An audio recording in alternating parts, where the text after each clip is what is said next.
Ένα πολυδιαφημισμένο όπλο της κυβέρνησης για να παταχθεί το λαθρεμπόριο στην αγορά των καυσίμων που αποστερεί τα δημόσια ταμεία από εκατοντάδες εκατομμύρια ευρώ το χρόνο. Οι πρατηριούχοι καταγγέλουν ότι το περιβόητο σύστημα εισρών και εκρών υπολειτουργεί εξαιτίας προβλημάτων της Γενικής Γραμματείας Πληροφοριακών Συστημάτων. Με αποτέλεσμα και να οργιάζει το λαθρεμπόριο και να απειλούνται οι ίδιοι, όπως λένε, με υψηλά πρόστιμα χωρίς να ευθύνονται. Το ρεπορτάζ είναι της Λίλιαν Τσουρλή.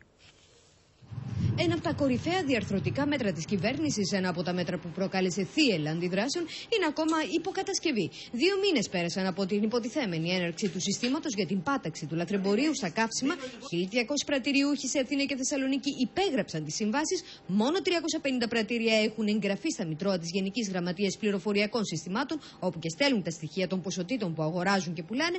Αλλά ο έλεγχος γίνεται με ρυθμούς χελώνας. Με αποτέλεσμα να οργιάζει το λαθρεμπόριο, όπως καταγγέλνουν οι πρατηριούχοι.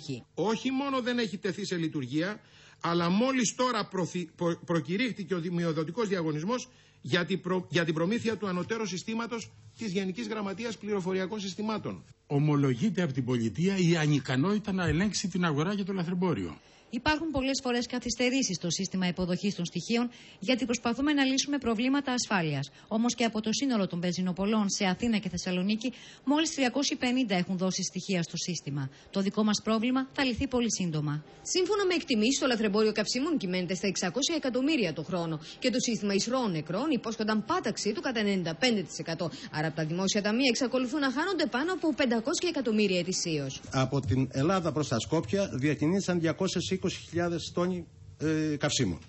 Κάνει το αντίστοιχο ερώτημα από την πλευρά των Σκοπίων, πόσα καύσιμα εισαγάγατε από την Ελλάδα. Το ερώτημα, η απάντηση, 10.000 τόνοι. Το οξύμορο είναι ότι οι πρατηριούχοι που δεν έχουν εγκαταστήσει το σύστημα απειλούνται με τσουχτερά πρόστιμα και ανάκληση αδειών λειτουργίας, παρά το γεγονός ότι το Υπουργείο δεν μπορεί να τους ελέγξει και το λαθρεμπόριο οργιάζει. Η ΣΔΟΕ συνέλαβε μόνο τους βιτιοφορείς και δεν άφησε να φτάσει στο πρατήριο για να μπορούν να συλληφθούν όπως τα θέλαμε εμείς και οι πρατηριούχοι οι οποίοι υποδεχόταν το λαθρέο καύσιμο. Σύμφωνα με τους πρατηριούχους, η τοποθέτηση του συστήματος ήταν η χαριστική βολή για τον κλάδο. Τα τελευταία 3 χρόνια 2.200 έχουν βάλει λουκέτο και μέχρι το τέλος του χρόνου εκτιμάται ότι θα κλείσουν άλλα 1.500 εξαιτίας της μειωμένης κατανάλωσης καυσίμων. Γι' αυτό και ζητούν μείωση των φόρων σε βενζίνη και πετρέλαιο.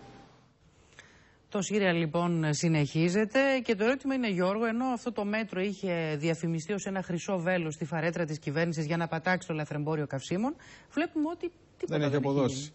Το πρόβλημα είναι ότι πολλές φορές τα μέτρα που λαμβάνονται, ανεξάρτητα αν είναι σωστά ή όχι αποτελεσματικά ή μη, σχεδιάζονται στον αέρα. Και πολύ απλά γιατί τις περισσότερες φορές το Υπουργείο Οικονομικών λειτουργεί ανάποδα. Αντί πρώτα δηλαδή να φτιάξει ένα μηχανισμό για έλεγχο και διασταυρώσεις, παίρνει πρώτα τα μέτρα και μετά τρέχει να φτιάξει τα συστήματα. Τώρα με αυτό με τα καύσιμα τι γίνεται. Το τάξη το περιμέναμε να είναι έτοιμο από τον Αύγουστο, το περίμεναν όλοι οι βενζινοπόλες και οι πρατηριούχοι και ακόμα το περιμένουμε. Και κάθε χρόνο χάνονται τεράστια ποσά από τα κρατικά ταμεία, δισεκατομμύρια από το λαθρεμπόριο και τη φοροδιαφυγή. Και όσο το τάξη δεν είναι έτοιμο στην ώρα του, τόσο ό,τι λείπει από το λογαριασμό το πληρώνουν οι συνεπείς φορολογούμενοι. Και αυτό, Μαρία, πολύ απλά, γιατί όταν δεν είναι έτοιμα τα ηλεκτρονικά συστήματα, φοροδιαφυγή και το λαθρεμπόριο οργιάζουν. Είναι δεδομένο αυτό. Και απ' την άλλη και τα μέτρα που λαμβάνονται δεν αποδίδουν όσο θέλουμε. Δηλαδή, αφού δεν έχουν πιάσει το λαθρεμπόριο, γιατί 2 χρόνια οι καταναλωτές όλοι μας πληρώνουμε αυξημένο τον ειδικό φόρο κατανάλωσης στο πετρέλαιο. Ας έφτιαχναν πρώτα το σύστημα και μετά έκαναν την εξίσωση του ειδικού φόρου κατανάλωσης. Αυτό λέει και η Τρόικα, ότι είναι η αχίλλειος πτέρνα των πρόβλημα κυβερνήσεων στην Ελλάδα, η πάταξη της φοροδιαφυγής και σε αυτό το τομέα. Και αφού λες φοροδιαφυγή, ένα άλλο μεγάλο πολυδιαφημισμένο όπλο της κυβέρνησης, το περιουσιολόγιο. Το ακούμε δεκαετίες.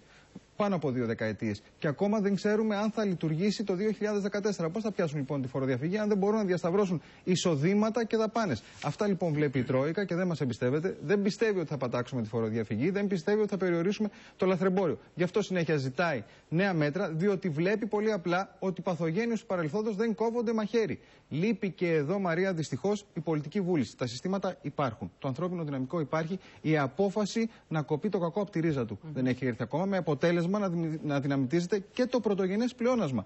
Και δεν καταλαβαίνουν στην κυβέρνηση ότι όσο δεν δείχνουν αποτελέσματα από φοροδιαφυγή και λαθρεμπόριο, πολύ απλά όσο δεν δείχνουν δισεκατομμύρια από αυτά τα 2 μέτωπα στα ταμεία, τόσο η Τρόικα θα ζητά μειώσει μισθούς και συντάξεις, κλείσιμο οργανισμών και περικοπές σε υγεία και παιδεία. Δεν πρόκειται να σταματήσουμε. Ένας αναλυτής έγραψε ότι η Ελλάδα χρειάζεται βαριές μεταρρυθμίσεις και ελαφριά λιτότητα. Εμείς κάνουμε το ανάποδο, μου φαίνεται.